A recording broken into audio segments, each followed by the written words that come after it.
Hi viewers, welcome to our channel. ప్రస్తుతం మనతో పాటు సీనియర్ జర్నలిస్ట్ దాము బాలా సార్ వారితో మాట్లాడారు. నమస్కారం సార్. నమస్తే సార్, ఫోన్ ట్యాపింగ్ కేసులో ఆ కస్టడీలో ఉన్న రాధాకృష్ణరావు కన్ఫెస్ అయిపోయారు అని అన్నారు. మరి ఆ కన్ఫెషన్ రిపోర్ట్ లో ఏముంది, అసలు ఆయన ఏం చెప్పారు సార్? ఆ కన్ఫెషన్ రిపోర్టు నేను చదివాను. ఆ కన్ఫెషన్ రిపోర్ట్లో చాలా విషయాలు అయితే ఉన్నాయి. ఆయన డీసీపీ రాధాకృష్ణరావు కన్ఫెషన్ రిపోర్టు మీడియాకి లీక్ చేశారు. సో అందులో ప్రధానంగా మనం చెప్పుకోవాల్సింది ఏంటంటే, కేసీఆర్ కవితను కాపాడుకోవడం కోసం ఒక ప్లాన్ వేశాడు. సో కవిత లిక్కర్ కేసులో ఉంది కాబట్టి బీజేపీని ఒక కేసులో ఇరికించి, బీజేపీ జాతీయ నాయకుల్ని కేసులో ఇరికించి, దానికి ప్రతిగా వాళ్ళ మీద కేసులు పెట్టి అరెస్ట్ చేయకుండా ఉండాలంటే కవితను లిక్కర్ కుంభకోణం నుంచి రిలీవ్ చేయాలి అన్న ఒక మాస్టర్ ప్లాన్ కేసీఆర్ వేశాడు. దానికి ఈ ట్యాపింగ్ బ్యాచ్ని ఎంచుకున్నాడు. ఆల్రెడీ ట్యాపింగ్ బ్యాచ్ని సెట్ చేస్తున్నారు. వాళ్ళని ఉపయోగించుకుందామని ప్లాన్ చేశారు. ఇదేం జరిగిందంటే, యాక్చువల్గా మునుగోడు ఉప ఎన్నిక అంతకుముందు మనకి దుబ్బాక హుజూరాబాద్లో బీజేపీ గెలిచి చాలా ఊపు మీద ఉన్నారు. సో ఆ టైంలో బీజేపీ వాళ్ళు రోహిత్ రెడ్డి ఎమ్మెల్యే, ఆయన్ను పైలట్ రోహిత్ రెడ్డి అంటారు, ఆయన్ను కాంటాక్ట్ చేశారు తమ పార్టీలోకి రమ్మని. రోహిత్ రెడ్డి ఏం చేశాడంటే కేసీఆర్ టీంకి తెలియజేశాడు ఇట్లా. దాన్ని కేసీఆర్ ఏం చేశాడంటే, దీన్ని ఉపయోగించుకొని మనం ట్యాప్ చేద్దామని ప్లాన్ చేసి కేసీఆర్ తన మనుషుల్ని, తన కులానికి సంబంధించిన కొంతమంది ఎమ్మెల్యేలని బీజేపీ టచ్లోకి వెళ్ళమన్నాడు. వెళ్ళి మొయినాబాద్లో ఒక ఫామ్ హౌస్లో మీట్ చేయమన్నారు. ఈ ఫామ్ హౌస్కి ముందుగానే వీళ్ళు ఏం చేశారంటే, ఎవరు రాధాకృష్ణరావు, ప్రణీత్ రావు, ఈ టీం అయితే ఉన్నారు కదా, ఈ ఎస్ఐబికి సంబంధించిన ఫోన్ ట్యాపింగ్ టీం, ఈ టీంకి ఏం చెప్పారంటే, ఢిల్లీకి వెళ్ళి కొన్ని కెమెరాల్ని, కొన్ని ఆడియో డివైజెస్ని కొనుక్కురమ్మన్నారు. వీళ్ళు వెళ్ళి కొనుక్కొచ్చారు. ఈ ఫామ్ హౌస్లో ముందే ఫిక్స్ చేశారు ఎక్కడెక్కడ కెమెరాలు ఏంటి. వీళ్ళు ఫామ్ హౌస్లో మీట్ అవుతారు, రెడ్ హ్యాండెడ్గా పట్టుకుందాం అనేది కేసీఆర్ ప్లాన్. సో ఈ ప్లాన్ అమలు చేయడానికి మొత్తం పకడ్బందీ చేశారు. అయితే బీజేపీ నాయకులు ఎవరు పెద్దోళ్ళు రాలేదు. కేరళకు సంబంధించిన అమృతానందమయి ఇన్స్టిట్యూట్లో ఉన్న నందు, ఇంకెవరు వాళ్ళు వచ్చారు. సో వాళ్ళని ఈ కెమెరాలతో ఇవన్నీ చేసి మొయినాబాద్ కుట్ర అని చెప్పి బయటికి తీసి బిఎల్ సంతోష్ని అరెస్ట్ చేయాలని అనుకున్నారు. అయితే ముందుగా ఈ కేరళకి వెళ్ళడానికి ఒక చార్టర్డ్ ఫ్లైట్లో అప్పుడున్న Nalgonda SP Rajeshwari and CI Gattumallu వీళ్ళిద్దరినీ పంపించాడు కేరళకి. అయితే వాళ్ళు ఆల్రెడీ ఎస్కేప్ అయిపోయి వాళ్ళు దొరకలా. సో అప్పుడేం చేశారంటే, ఈ రోహిత్ రెడ్డితో మాట్లాడిన ఆడియో ఉంది కదా, దీన్ని బేస్ చేసుకొని బిఎల్ సంతోష్ని అరెస్ట్ చేయాలని ఢిల్లీలో ట్రై చేశారు. అది కూడా వర్కౌట్ అవ్వాల. ఈ లోపల కోర్టు ఏం చేసింది, దీన్ని సిబిఐకి ఇచ్చేసింది. సిబిఐకి ఇచ్చినాక ఇంకా వీళ్ళ కంట్రోల్లో ఉండదు కదా. సో అలాగా అది ఫెయిల్ అయిందనమాట. సో ఇది ప్రధానంగా ఆయన కన్ఫెషన్ రిపోర్ట్లో చెప్పింది. అంటే కేసీఆర్ ట్యాపింగ్ను ఉపయోగించుకొని బీజేపీని తన కంట్రోల్లోకి తీసుకొని బీజేపీని ఇరికిచ్చేసి కేసులో, దానికి అప్పుడు బార్గెయిన్ చేయొచ్చు. కవితను మీరు కేసులో నుంచి రిలీవ్ చేస్తే నేను ఈ కేసులో నుంచి బిఎల్ సంతోషం చేస్తాను అని చెప్దామనేది కేసీఆర్ ప్లాన్. గతంలో కూడా చంద్రబాబును కూడా ఇలాగే ఇరికిచ్చి చంద్రబాబుని ఇక్కడి నుంచి ఖాళీ చేయించడానికి కేసీఆర్ ప్లాన్ వేశాడు. అది కేసీఆర్కి వర్కౌట్ అయింది. అప్పుడు చంద్రబాబు ఏంటంటే అడ్డంగా ఇదే రేవంత్ రెడ్డి చంద్రబాబు ఇరుక్కున్నారు. కాబట్టి చంద్రబాబు హైదరాబాదు ఉమ్మడి రాజధానిగా 10 ఏళ్ళు ఉన్నప్పటికి కూడా ఆయన వదిలేసి వెళ్ళిపోయాడు. అట్లాగే తెలంగాణలో కూడా నేను ఫంక్షన్ కానని చెప్పేసి ఇంకా వెళ్ళిపోవడానికి ట్రై చేశారు. సో ఇదే మెథడ్ని కేసీఆర్ ఉపయోగించుకున్నాడు. ఇది ప్రధానంగా ఆయన చెప్పింది. ఇది కాకుండా ఆయన చాలా విషయాలు చెప్పాడు. అదేంటంటే, కేసీఆర్ చాలామంది మీద నిఘా పెట్టించాడు. ఫర్ ఎగ్జాంపుల్, పర్సనల్గా ఎవరికైనా గడ్డి ఉంటాయి. కుత్బుల్లాపూర్ ఎమ్మెల్యే వివేకానంద ఉన్నాడు. ఆయనకు ఇబ్బంది పెడుతున్న సంకేర్ రాజు అనే ఆయన మీద నిఘా పెట్టమన్నారు, మేము పెట్టాము. అట్లాగే ఈ ఐపీ రికార్డ్స్ అంతా కూడా మేము కలెక్ట్ చేసేవాళ్ళం ఎమ్మెల్యేలకు సంబంధించి.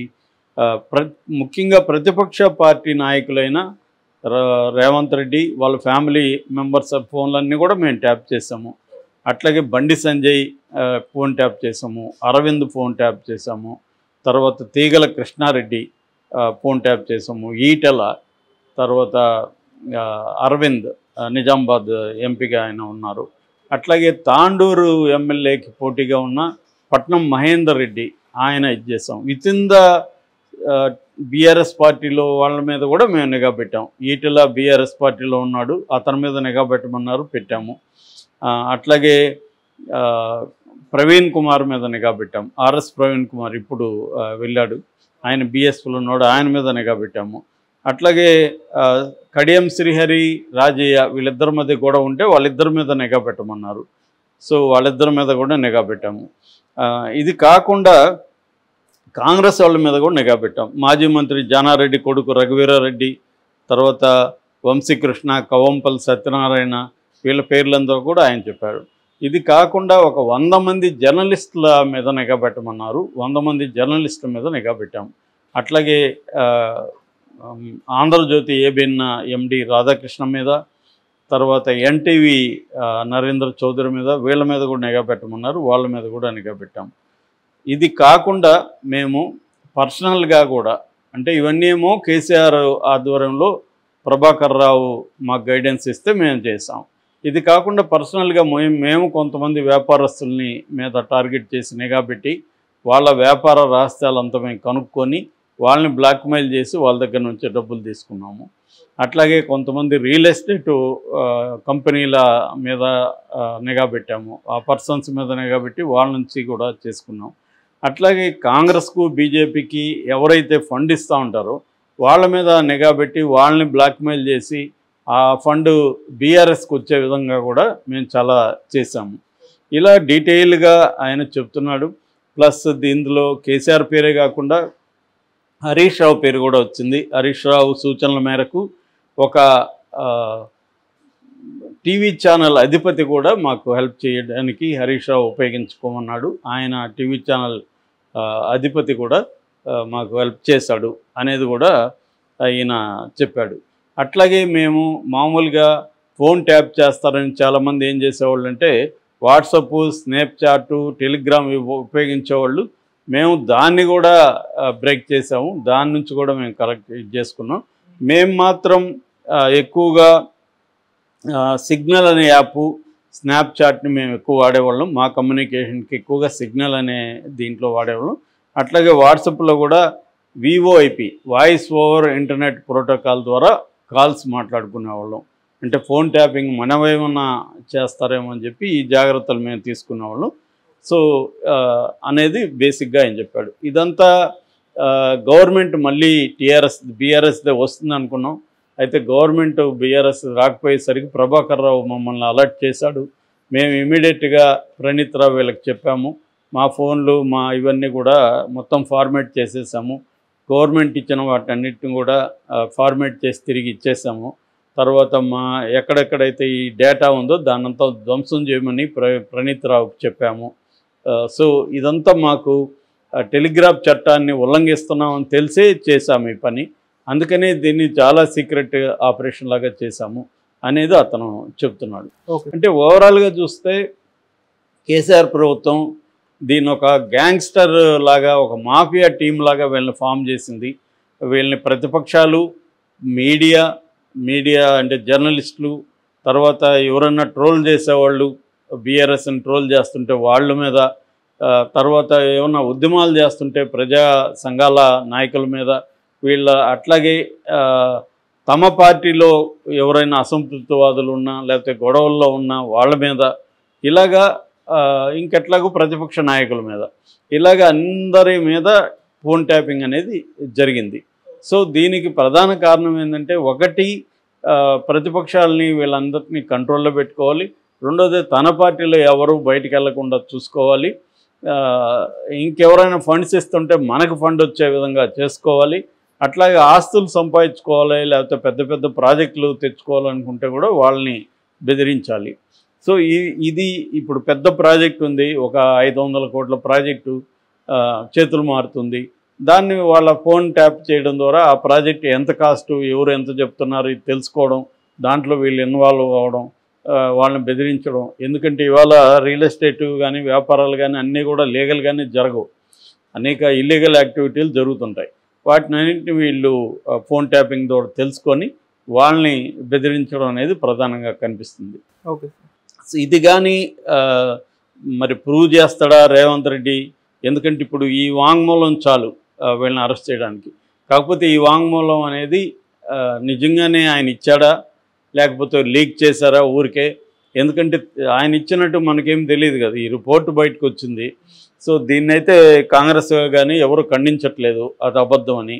సో ఇప్పుడు ఈయన కోర్టులో చెప్పాల్సి ఉంటుంది, కోర్టులో 164 వాంగ్మూలం ఇవ్వాల్సి ఉంటుంది, కోర్టు డీటెయిల్గా రికార్డ్ చేస్తుంది. అప్పుడు ఆ వాంగ్మూలాన్ని బేస్ చేసుకొని అరెస్టులు చేసే అవకాశం ఉంది. కాకపోతే రేవంత్ రెడ్డి నిజంగానే ఇది ముందుకు తీసుకెళ్తాడా, లేకపోతే అందరూ గతంలో కూడా అనేక కుంభకోణాలు వచ్చాయి, వాటిలో ఏం తేలలేదు ఫైనల్గా. మనం చూసాం కదా ఫోన్ ట్యాప్, మన ఓటు ఫర్ నోటు ఆ కేసులో ఏమైంది, ఏం కాలేదు. నయీం కేసు ఏమైంది, ఏం కాలేదు. ఇట్లా అనేక కుంభకోణాల్లో ఏమీ కాలేదు. సో ఇది కూడా అలాగే తేలిపోతుందా? కేవలం రేవంత్ రెడ్డి తన ఎనిమీస్ని బెదిరించుకోవడానికి ఇది ఉపయోగించుకుంటాడా? అంటే కేటీఆర్ని కేసీఆర్ని వీళ్ళని బెదిరించి మీరు దూకుడుని కట్ చేయడానికి ఇది ఉపయోగించుకుంటాడా రేవంత్ రెడ్డి?